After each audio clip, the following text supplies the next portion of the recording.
Welcome to today's video, where we dive into the fascinating, chaotic, and utterly unforgettable life of Rebekah Harkness, a socialite whose legacy straddles the line between grandeur and scandal. From her early days as a rebellious heiress to her eccentric escapades as one of America's wealthiest widows, Rebekah's story is one of privilege, controversy, and tragedy. Immortalized in Taylor Swift's The Last Great American Dynasty, there's so much more to Rebekah Harkness's life than a single song could ever capture. Buckle up as we unravel the unbelievable tale of this enigmatic figure who lived as extravagantly as she died. Rebekah Harkness, born on April 17, 1915, in St. Louis, Missouri, was a socialite, philanthropist, and eccentric heiress whose life was marked by extravagance and controversy. Her father, Alan Tarwater, was a wealthy and influential stockbroker, while her mother, also named Rebekah, epitomized the glamorous trophy wife of high society. Despite their outwardly perfect image, her parents were emotionally distant, leaving Rebekah to be raised by a series of nannies, one of whom had prior experience working in an insane asylum. Rebekah, affectionately nicknamed Betty, had a privileged yet tumultuous upbringing. Her emotionally distant parents showed little interest in raising her and left her in the care of a revolving door of nannies. One nanny was even hired specifically because she had prior experience working in an insane asylum. While her parents didn't invest in her emotional well-being, they were deeply concerned about her appearance. When they noticed Betty gaining weight as a child, they enrolled her in dance and figure skating lessons to slim her down, prioritizing her looks over her happiness. This early focus on superficiality set the tone for her complex personality. As a teenager, Rebekah rebelled against the rigid expectations of high society, developing a reputation for mischief and defiance that would carry through her adult life. From these formative years emerged a woman whose flamboyant lifestyle and eccentricities would make her a legendary figure in American high society. While attending an elite finishing school, surrounded by classmates with last names like Roosevelt, she showed little interest in conforming. Instead, she scribbled in her scrapbook that she wanted to do everything bad. At school, she fell in with a group of like-minded young women, emotionally scarred drama queens who sought to defy their wealthy parents. They called themselves the Pack, and after graduating in 1932, embarked on a mission to disrupt the socialite scene, one scandal at a time. While attending an elite finishing school alongside peers with last names like Roosevelt, Rebekah Harkness stood out, not for conforming to the high expectations of her social class, but for her rebellious nature. She openly rejected the structured world around her, scribbling in her scrapbook that her ambition was to do everything bad. This defiance drew her to a group of similarly disenchanted young women who, like her, were emotionally scarred and deeply resentful of their privileged but controlling upbringings. Together, they formed a close-knit clique they called the Pack. These young women made it their mission to challenge the rigid norms of high society, using scandal as their weapon of choice. After graduating in 1932, the Pack quickly set out to disrupt the socialite scene. Their acts of rebellion ranged from shocking to outright outrageous, with one of the most infamous incidents taking place at Rebekah's sister's debutante ball. Finding the formal event unbearably dull, Rebekah spiked the punch bowl with laxatives, creating chaos among the unsuspecting guests. The group also made a spectacle of themselves at other gatherings, often commandeering banquet tables to perform risque dances for the stunned elite in attendance. Rebekah's outrageous behavior only escalated from there. During one notable incident, she was expelled from a luxury cruise ship for causing mayhem. On board, she declared herself the life of the party, throwing plates at the Filipino orchestra, swimming naked in full view of other passengers, and unleashing a torrent of profanity so loud that the ship's crew was left with no choice but to remove her. This dramatic expulsion further cemented her reputation as someone who could not be controlled. Even among socialites known for their dramatic antics, Rebekah's exploits were legendary. Her blend of charm and chaos made her captivating yet utterly unpredictable, earning her a lasting reputation as both an icon of rebellion and a symbol of the excess and eccentricity that defined her privileged world. At 24, Rebekah Harkness decided it was time to embrace the stability of marriage, choosing Dixon W. Pierce, a charming upper-class photographer, as her first husband. Pierce, a direct descendant of Franklin Pierce, the 14th President of the United States, seemed like the perfect partner for someone with Rebekah's ambition and social aspirations. To the outside world, their union epitomized high society elegance, but beneath the polished facade, their marriage was fraught with tension. Pierce's career as a photographer often put him at odds with Rebekah's flamboyant and unpredictable nature. She reportedly dismissed his work as unimaginative, once jokingly replacing his portraits at a dinner party with her own absurd renditions of their wealthy friends. This stunt, though hilarious to Rebekah, embarrassed Pierce deeply and hinted at the underlying incompatibility between them. After 7 tumultuous years, the couple divorced in 1946, and Rebekah wasted no time shifting her sights to a much more lucrative prospect, William Hill Harkness, heir to the Standard Oil fortune. William's immense wealth perfectly matched Rebekah's extravagant lifestyle and ambitions, elevating her into the highest circles of society. However, as Rebekah's grandfather Riley noted, when you marry for money, you earn every penny. Despite his fortune, William was far from the perfect husband. Publicly dismissed as a man of little consequence by the New York Times, he was known for peculiar hobbies, such as vanity publishing nonsensical books purely for his own amusement.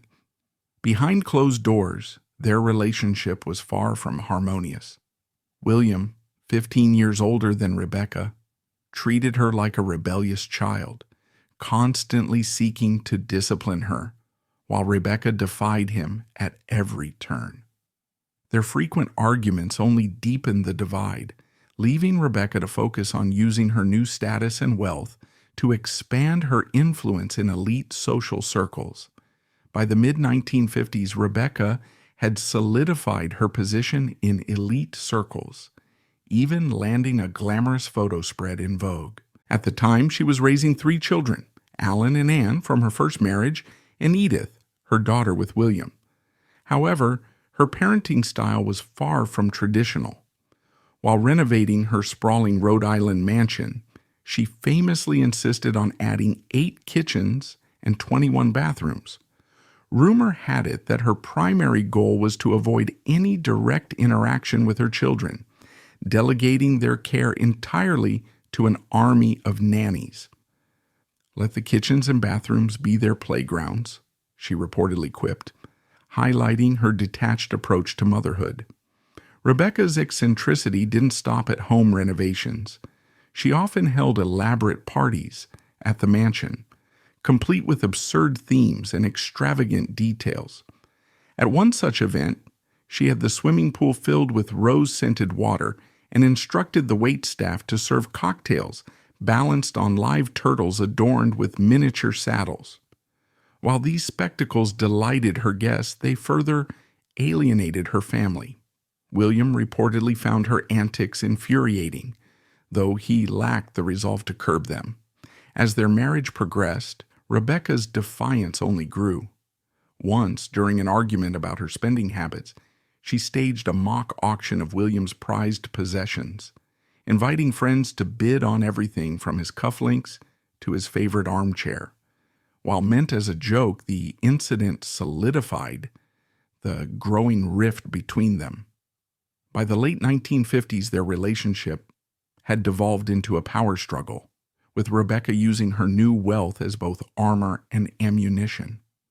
Despite the chaos, Rebekah thrived in the role of a larger-than-life socialite, leveraging her fortune and audacious personality to leave an indelible mark on the world around her. Her marriage to William, though tumultuous, catapulted her into the rarefied world of extreme wealth and influence, a stage upon which she would perform her most infamous acts. By 1956, Rebekah had managed to secure a photo spread in Vogue. At the time, she already had 2 children, Alan and Anne, with her first husband, Terry Pierce, and later had another daughter, Edith, with her second husband, William. However, her reputation as a mother left much to be desired. While renovating her Rhode Island mansion, she insisted on adding 8 kitchens and 21 bathrooms. Allegedly, her goal was to avoid interacting with her children, as the extra rooms allowed nannies to handle all the feeding and bathing without Rebekah having to be involved. In 1954, Rebekah Harkness's life entered a new chapter of both unimaginable wealth and unchecked eccentricity. When her husband, oil tycoon William Harkness, passed away suddenly, he left her with a fortune so vast it placed her among the wealthiest women in America. Free from the constraints of her turbulent marriage, Rebekah's personality flourished in ways that shocked, amused, and sometimes baffled those around her. She quickly earned a reputation as one of the most extravagant and unpredictable socialites of her era. Rebekah's penchant for throwing lavish parties became the stuff of legend, with events that could only be described as surreal. Her creativity knew no bounds. At one infamous gathering, she dyed all the desserts, including a chocolate mousse, bright blue, joking that it matched the custom shade of Harkness blue she had commissioned for her personal art collection. In another incident, she reportedly dyed a pet, accounts vary between a cat or a dog, green to amuse her guests, sparking outrage from animal lovers once the story leaked to the press. Luxury was a canvas for her whims. Guests at her Rhode Island mansion were often greeted with an invitation to swim in her pool, which she had filled with Dom Perignon champagne for the occasion. At another party, she stunned her attendees by pouring scotch into her fish tanks, watching live goldfish navigate the boozy waters. Media outlets dubbed her the Queen of Excess, and while critics called her antics wasteful and absurd, her fans adored her daring spirit, with some even trying to replicate her outrageous parties in smaller, less opulent ways. Her relationship with the press was as flamboyant as her lifestyle. Rebekah often staged publicity stunts to ensure her name dominated society columns. Once, she invited a well-known journalist to a private dinner, only to serve him a single dish, a life-size cake in the shape of a swan, covered in edible gold. The journalist later remarked that the meal was both ridiculous and delicious, a perfect metaphor for Rebekah herself. On another occasion, she arranged for a photo shoot where she lounged on a chaise longue made entirely of stacked dollar bills, her pet flamingo perched beside her. The image caused a media frenzy, with some labeling her an icon of opulence, and others decrying her as a symbol of wasteful decadence. Despite the public's mixed reactions, Rebekah had an undeniable allure. Her fans adored her unapologetic embrace of luxury, and young women from high society often viewed her as a role model for defying conventional expectations. "She's what happens when you give a woman both money and freedom," one admirer wrote in a letter published in a local newspaper. Meanwhile, critics derided her antics as a desperate bid for attention, though Rebekah never seemed to care. Behind the scenes, her extravagance extended into her personal relationships. Rebekah was known to gift her friends and lovers outrageously expensive presents, from diamond-encrusted cufflinks to yachts named after her favorite cocktails. Yet, her generosity often came with strings attached. At one point, she reportedly told a guest who had complimented a priceless vase in her home, "Take it, but promise you'll tell everyone where you got it." Rebekah's antics became a subject of fascination not only for the media, but also for artists and writers. Some celebrated her as a muse of excess, while others mocked her as a caricature of old money gone wild. Yet, through all the controversy, Rebekah remained unbothered. "They can laugh at me if they like," she once said in an interview. "At least they're talking about me." Rebekah's pursuit of the extraordinary didn't stop there. In 1961, she decided to reinvent herself as a patron of ballet and sponsored Robert Joffrey's artisanal ballet troupe. However, her involvement redefined the term prima donna. Believing herself to be an expert in dance, Rebekah began writing her own ballets and demanded they be performed. When Joffrey refused to stage her subpar creations or rename a ballet in her honor, her descent into unreality only deepened. Rebekah Harkness's boldness wasn't confined to her personal life. It also fueled her dramatic foray into the professional world. Determined to assert control, she dramatically ousted the founder of her ballet company, stripping him of authority and taking the majority of his dancers to form her own troupe, the Harkness Ballet. This new venture was a mix of brilliance and chaos, reflecting its creator's personality. Lacking a proper studio, Harkness initially set up rehearsals on her expansive front lawn, installing a blue geodesic dome as a makeshift practice space. However, the unconventional structure soon became a point of contention in her affluent neighborhood. Her neighbors, unimpressed by the sight of dancers pirouetting under the dome, pressured her to remove it, calling it an eyesore. Harkness's approach to promoting her ballet company was equally controversial. She insisted on featuring herself in promotional photographs, sidelining her talented dancers, much to their frustration. Even among the gifted performers and creative minds she surrounded herself with, Harkness made it clear that she was the star of her own show. One of the company's brightest talents, choreographer Larry Rhodes, received widespread acclaim for his work, with critics hailing him as the company's saving grace. But his rising fame threatened Harkness's sense of control, and she unceremoniously fired him. The decision sent shockwaves through the dance world, reinforcing her reputation as both ruthless and unpredictable. Yet for all her sharp edges, Rebekah had a quirky and, at times, endearing side. Her generosity toward her dancers was legendary. She would readily fund cosmetic surgeries for those who wanted them, believing that beauty was as integral to performance as talent. Her administrative staff weren't immune to her lavish impulses either. She once ordered custom office furniture so extravagant that a single desk cost more than several months' rent in New York City. "Why work in mediocrity when you can work in splendor?" she reportedly told an incredulous assistant. Harkness's eccentricities didn't stop there. An administrator recalled how she would occasionally arrive at the office in vibrant pink and blue leotards, often interrupting meetings by performing headstands or handstands. While upside down, she'd insist on discussing serious business matters, leaving her staff both bewildered and amused. She believed creativity thrived in chaos, the administrator later explained. Perhaps her most infamous office stunt occurred when she decided the space needed more inspiration. Without warning, Harkness hired a live orchestra to play while her staff worked.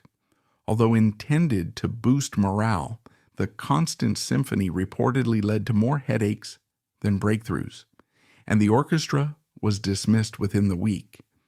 Despite her eccentric leadership, Harkness managed to inspire a peculiar loyalty among some of her team. She had a knack for making people feel like they were part of something extraordinary, even if that something often bordered on absurd. For her dancers and staff, working with Rebekah Harkness was as much about navigating her unpredictable whims as it was about creating art. As one former employee put it, she was maddening, but she was unforgettable. No one else could have pulled off a ballet company quite like she did. Harkness's personal life was just as unconventional.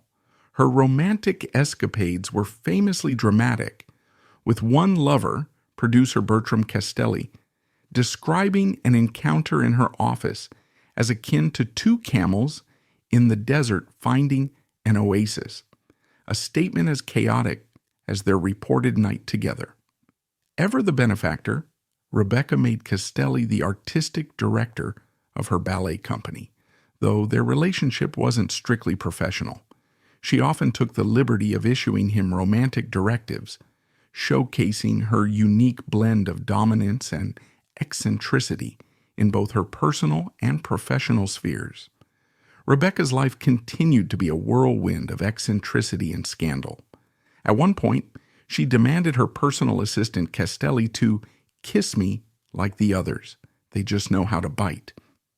Around this same period, Rebekah fancied herself a composer and performed her original works at prestigious venues like Carnegie Hall. However, as her biographer bluntly noted, the only reason her music was ever played publicly was that she financed the performances herself, a harsh but accurate critique. Fueled by her unshakable confidence, Rebekah even believed that J.D. Salinger's writings would be perfect for her music. In her boldest move yet, she disguised herself as a cleaning lady, knocked on his door, and tried to convince him to let her adapt his fiction. Unsurprisingly, Salinger was not persuaded.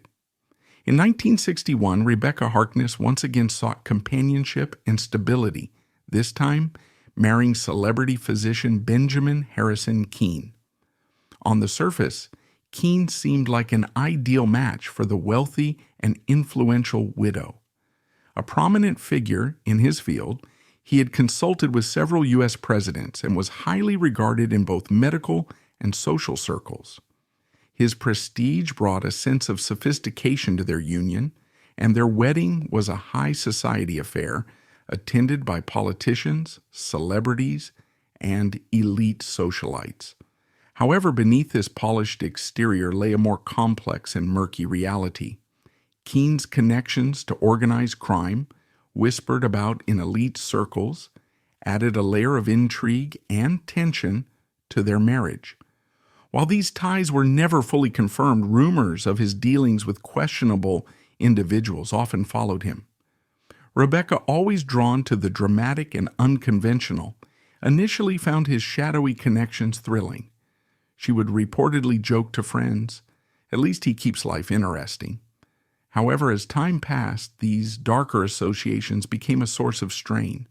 Their relationship quickly unraveled, plagued by the same volatile dynamics that had marked Rebekah's previous marriages. Keene's commanding demeanor clashed with Rebekah's penchant for independence and extravagance. He reportedly grew frustrated with her constant need for attention and her relentless spending habits, while she found his attempts to control her insufferable. Their arguments became frequent and fiery, often spilling into public settings. One notorious spat at a charity gala ended with Rebekah dramatically storming out, leaving Keene to explain her absence to bewildered guests. Despite their conflicts, the couple's relationship retained a certain unpredictability that fascinated the media.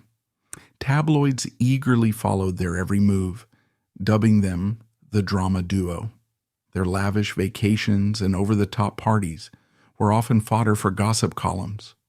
During one infamous holiday in the south of France, Rebekah reportedly insisted on renting an entire hotel to avoid dealing with other guests, a decision that Keene criticized as absurdly wasteful.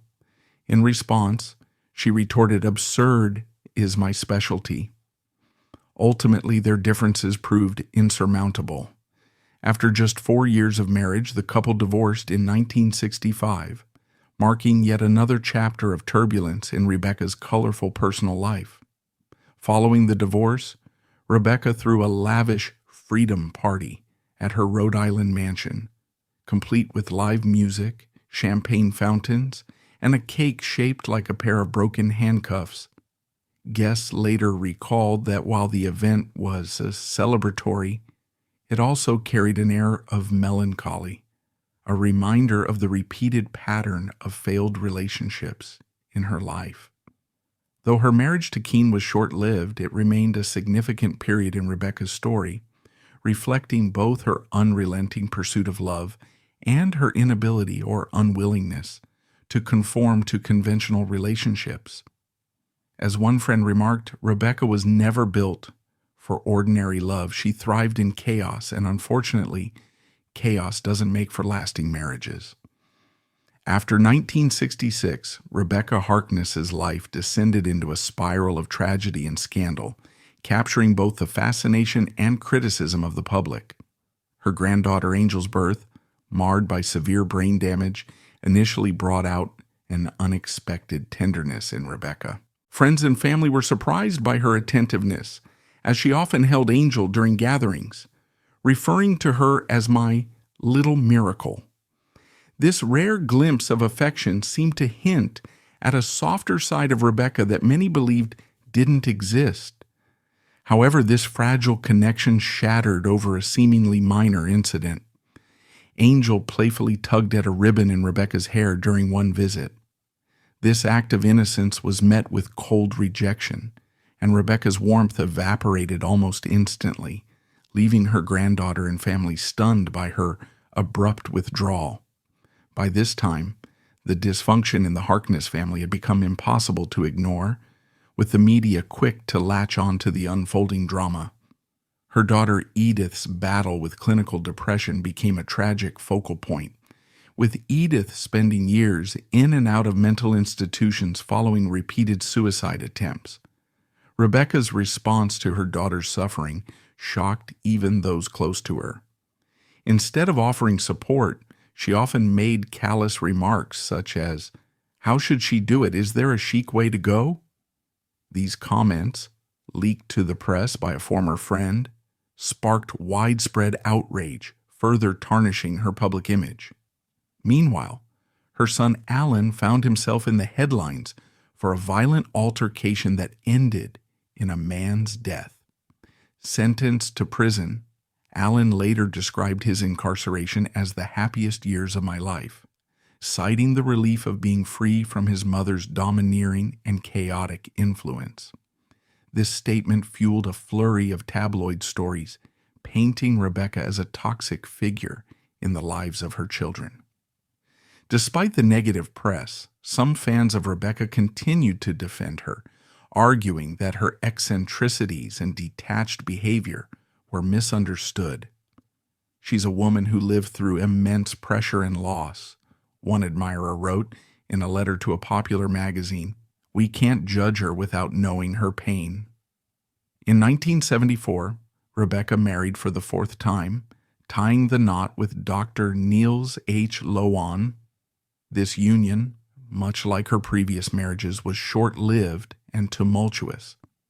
Public interest in Rebekah's personal life reached a fever pitch during this period, with the media dubbing her the Widow of Chaos. Reporters hounded her during her public appearances, while satirical columns mocked her seemingly endless string of failed relationships. Despite the scrutiny, Rebekah seemed to relish the attention, often playing up her image as an unpredictable and extravagant socialite. At the same time, Rebekah's fan base continued to grow, with some seeing her as a symbol of defiance against societal norms. She became an unlikely fashion icon, with her bold style and unapologetic attitude inspiring young women. Magazines began running features on her eccentric wardrobe, and one designer even named a line of avant-garde gowns after her, calling it the Harkness Collection. However, behind the glamour and headlines, Rebekah's family continued to fracture. Her public persona, a mix of flamboyance and detachment, masked a deeper isolation. Friends noted that her relationships, both romantic and familial, often ended in conflict or estrangement. As one biographer later remarked, Rebekah Harkness lived for the spotlight, but the brighter the light, the darker the shadows she cast around her. Hoping her fourth marriage would finally work, Rebekah was once again disappointed. The couple divorced in 1977, marking the end of yet another chapter in her tumultuous life. Around the same time, Rebekah's stint as a self-styled ballet impresario also reached its most humiliating conclusion. She poured $5 million into constructing the Harkness Theater, an opulent studio adorned with marble staircases and an extravagant chandelier. However, despite the lavish spending, Rebekah's infamous lack of taste left the theater widely ridiculed. Along the eastern seaboard, she was known for her tacky and ostentatious new money sensibilities, and the Harkness Theater became the epitome of her gaudy aesthetic. While one critic generously likened it to a luxurious powder room, others were far less kind, comparing it to a Staten Island beauty parlor. In the end, the theater and her ballet company collapsed in 1975, rendering her grandiose venture utterly futile. Rebekah's penchant for surrounding herself with the wrong people only deepened the chaos of her life. Her son Alan once described her circle as a motley crew of blackmailing lawyers, weirdos, and people in trances. True to her unpredictable nature, Rebekah seemed to relish keeping her entourage in constant competition, with each member vying for her favor. In the 1960s, she took on Bobby Sears, a dancer 25 years her junior, as a lover. While a grown woman is free to make her own choices, this relationship raised eyebrows, not because of the age gap, but because Sears was openly gay and unlikely to be involved for romantic reasons. Their relationship quickly became toxic. Sears harbored a deep dislike for Rebekah's children and openly despised her disabled granddaughter, Angel. When Rebekah announced plans to build Angel's nursery directly above his room, Bobby snapped cruelly, "Let the little creature die." Despite their mutual dysfunction, Sears remained one of the few people still by Rebekah's side in her later years. As she grew older, Rebekah struggled to confront the realities of aging and the loss of her youth. Her defiance of mortality and refusal to let go of her eccentric lifestyle ultimately defined her final years. By the end of her life, Rebekah Harkness was subsisting on champagne and a mix of injections, including testosterone and various pain medications. She initially used testosterone to strengthen her body for dance, but the treatment backfired. Years of abuse and reliance on the drug had taken their toll, causing her once elegant movements to become stiff and awkward. A friend remarked that near the end, she walked like Frankenstein. Her lavish marble bathroom reportedly bore splashes of blood, and her muscles had begun to calcify. By 1980, many of Rebekah's friends had distanced themselves, leaving her surrounded only by sycophants. Her health deteriorated rapidly. The injections caused more harm than good, and she began to complain of severe stomach pain. Doctors diagnosed her with stomach cancer, a condition beyond the reach of her wealth or medical interventions. Rebekah's final days were short and brutal, as even her vast fortune couldn't extend her life. Her children, Edith and Terry, along with her lover Bobby, gathered at her bedside, but the scene was far from serene. Bobby described the chaos with people running around signing wills and trying on wigs. When Rebekah passed away on June 17, 1982, her death was as dramatic as her life. In her signature style, she had commissioned a $250,000 bedazzled urn from Salvador Dalí, ironically named the Chalice of Life. The urn, gaudy and extravagant, perfectly encapsulated Rebekah's personality. It even spun on its base, symbolizing her eternal dance. However, the urn was far too small to hold her entire remains. As one friend quipped, "Just a leg is in there, or maybe half of her head and an arm." The rest of her ashes were carried home by her daughter Terry in a simple supermarket bag, an unceremonious end for someone who had lived so lavishly. Rebekah Harkness has since gained renewed attention due to her connection to Taylor Swift, who purchased her Rhode Island estate, Holiday House, in 2013. Swift used the mansion as a venue for her infamous July 4th parties, and later immortalized Rebekah in her song "The Last Great American Dynasty," sharing part of her captivating story with the world. However, as intriguing as the song is, it barely scratches the surface of Rebekah's extraordinary life. Adding to the tragedy, Rebekah's daughter Edith finally succeeded in her attempts to take her own life not long after Rebekah's passing. Even more devastatingly, Rebekah's granddaughter Angel had died just before her at only 10 years old. The tale of Rebekah Harkness truly lives up to its title, "The Last Great American Dynasty."